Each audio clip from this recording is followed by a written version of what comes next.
भारत की सबसे पवित्र नदियों में से एक यमुना आज एक बहुत बड़े संकट से जूझ रही है।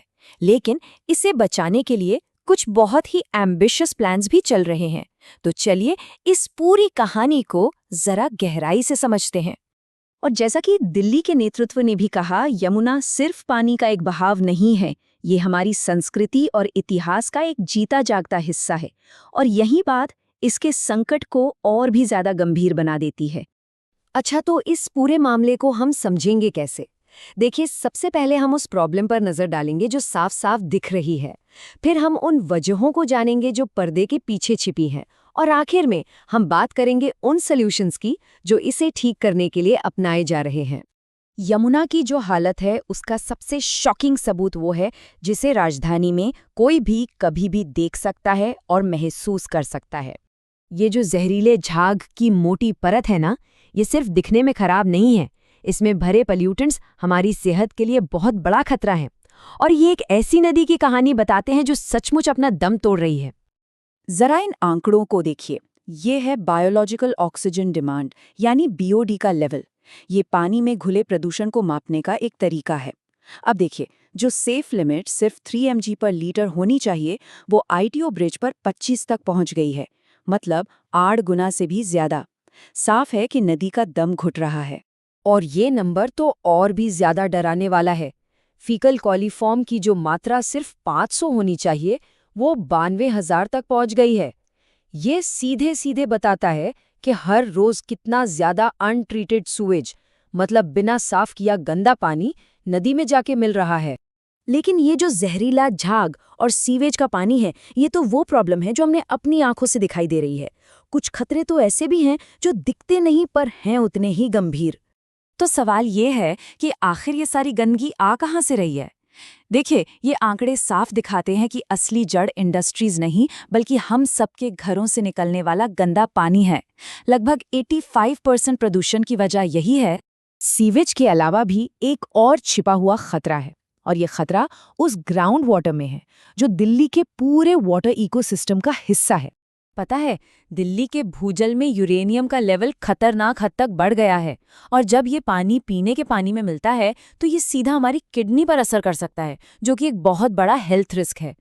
और यहाँ एक बहुत ज़रूरी बात ये भी है कि भारत में यूरेनियम के लिए जो सेफ्टी लिमिट है वो WHO के हिसाब से है। लेकिन ऑस्ट्रेलिया जैसे कई देशों ने अपने लोगों की सुरक्षा के लिए इससे भी ज़्यादा कड़े स्टैंडर्ड अपनाए हैं। मतलब वो हमसे आधी मात्रा को ही सुरक्षित मानते हैं।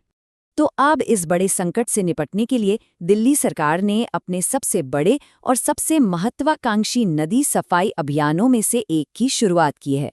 इसके लिए 1500 करोड़ रुपए का एक बहुत बड़ा बजट रखा गया है।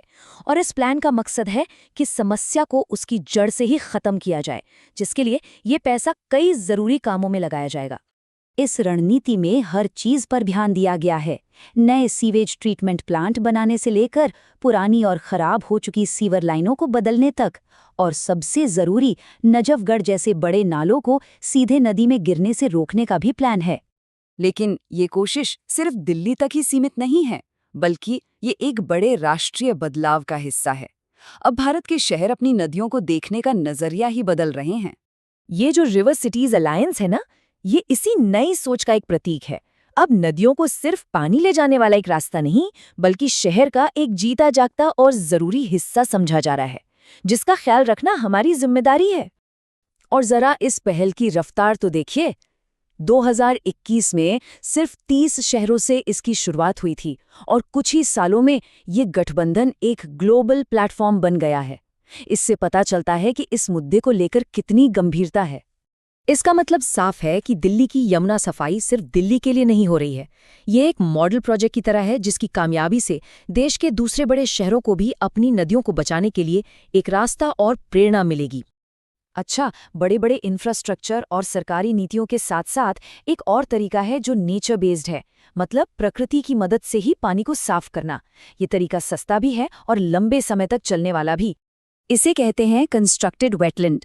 अगर सीधे और सरल शब्दों में कहें तो ये एक तरह का मानव निर्मित सिस्टम है जो गंदे पानी को साफ करने के लिए कुदरत के अपने तरीकों का ही इस्तेमाल करता है। देखिए, इस सिस्टम में कई अलग अलग चीजें होती हैं, जैसे कि एक खास तरह की मिट्टी, बजरी और कुछ खास पौधे। ये सब मिलकर पानी के लिए एक नेचुरल फिल्टर की तरह काम करते हैं। यहाँ देख सकते हैं कि ये काम कैसे करता है। गंदा पानी पहले बजरी और रेत की परतों से छनता है और फिर पौधों की जड़ें बची खुची गंदगी और प्रदूषकों को सोख लेती हैं, और दूसरी तरफ से साफ पानी बाहर निकल आता है ना कमाल का तरीका? तो एक तरफ सरकार का बड़ा निवेश है, दूसरी तरफ नई राष्ट्रीय नीतियां हैं और साथ ही प्रकृति पर आधारित नई टेक्नोलॉजी भी है। इन सब के साथ सवाल यही उठता है कि क्या दिल्ली वाकई अपनी इस पवित्र नदी को एक नया जीवन दे पाएगी? ये एक बड़ी उम्मीद है, जिसका जवाब हमें आने वाले वक्त में ही मिलेगा।